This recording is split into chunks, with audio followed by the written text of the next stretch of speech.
মালদা জেলা প্রশাসনের উদ্যোগে আগামী বুধবার থেকে শুরু হচ্ছে জেলা হস্তশিল্প, তাঁত বস্ত্র ও স্বরোজগার মেলা।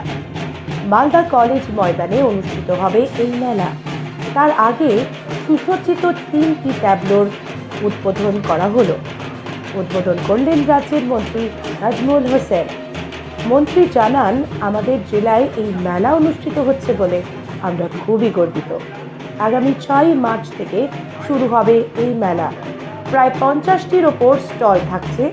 মেলা শুরু হওয়ার আগে এই ট্যাবলোগুলি গ্রামগঞ্জে ঘুরবে। 3 দিন ব্যাপী এই মেলায় মালদা সহ বিভিন্ন জেলার শিল্পীরা অংশ নেবেন।